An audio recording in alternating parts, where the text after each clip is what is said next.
Hello everyone, welcome back to my YouTube channel.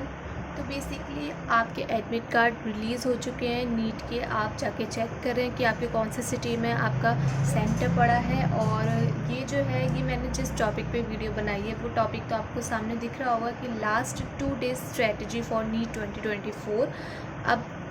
अब ये तो है नहीं कि आपको सब कुछ पढ़ना है और सब कुछ एक बार रिवाइज़ करना है, एक एक चीज़ आपको याद रखनी है, लेकिन इसका मतलब ये नहीं है कि आपको ये करना है।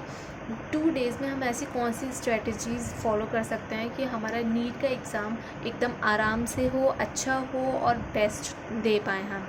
चलिए हम करते हैं, और कुछ पॉइंट्स हैं जो मैं आपको बताती हूँ। सबसे पहला पॉइंट है फैमिलियर विद द सिलेबस।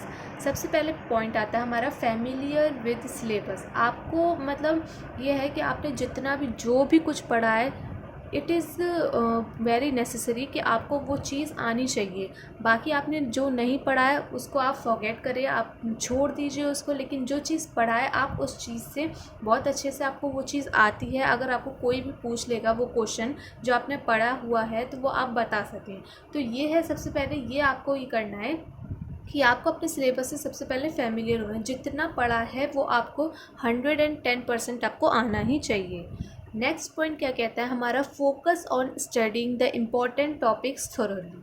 जो आपने इम्पॉर्टेंट टॉपिक्स पढ़े हैं, जो आपने इम्पॉर्टेंट टॉपिक्स लिखे हुए हैं किसी नोटबुक में या फिर किसी डायरी आपने बनाई हो, तो ये है कि आप उस पर सबसे पहले इम्पॉर्टेंट फोकस करें। 1 घंटा या 2 घंटे बैठिए, सबसे पहले उसको स्टडी करें, उन टॉपिक्स को स्टडी करें जो आपको हार्ड लगे थे और वो आपने जो पहले लिखे थे उसको आप अच्छे से थॉरली स्टडी करें। तो पहला पॉइंट हमारा ये हो गया कि आप अपने सिलेबस से फेमिलियर हो। सेकंड वो था हमारा पॉइंट था कि आपने जो टॉपिक्स पढ़े हैं उसको आप अच्छे से थॉरली स्टडी करें। नेक्स्ट आता है हमारा revise all formulas and reaction.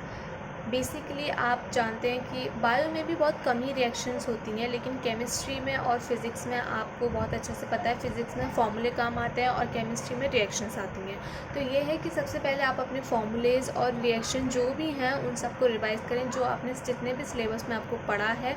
कुछ नया ट्राई नहीं करें। लास्ट 2 डेज़ हैं, जितना आपने पढ़ा है अब तक 1 साल में, आप सिर्फ उसी को ही रिवाइज़ करें। कुछ नया ट्राई करने की कोई ज़रूरत नहीं है। नेक्स्ट है हमारा कि revise all MCQs and mock test which would you do.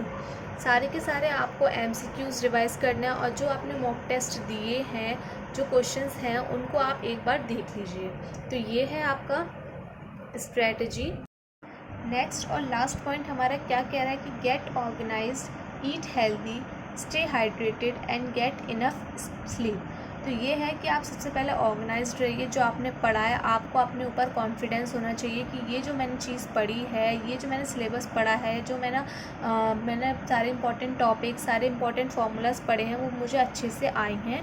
तो आप उसको ऑर्गेनाइज्ड रखें, हेल्दी खाइए और हाइड्रेटेड रहिए, ज़्यादा से ज़्यादा पानी पिए, क्योंकि आप जहाँ पे नीट सेंटर पे जाएंगे आपको बहुत ज़्यादा स्ट्रेस होगा, तो आपको पानी प्यास भी लगेगी। तो ये है कि अपनी वाटर बोतल साथ में लेके जाइए और हाइड्रेटेड रहिए, जिससे कि आप रिलैक्स रहें, अच्छे से पेपर दे पाएँ। और गेट इनफ स्लीप। एक दिन पहले आप ये है कि अच्छे से 8 से 9 घंटे आप स्लीप लीजिए और नेक्स्ट मॉर्निंग आप अच्छे से पेपर देने जाइए। तो ये थी मेरी लास्ट 2 डेज़ की स्ट्रेटजी फॉर द नीट 2024। जो बच्चे बहुत ज़्यादा स्ट्रेस में हैं, जो बच्चे बहुत परेशान हैं, तो प्लीज़ इन पॉइंट्स को आप अच्छे से स्टडी करें थॉरली। और ये जो इससे ज़्यादा आपको कुछ नहीं करना है, बस ये ही करना है। और अच्छे से हेल्दी रहिए, खाते रहिए और अच्छे से अपना नीट का एग्ज़ाम दे के आइए। तो best of luck for your NEET 2024 students and all the very best. Bye everyone.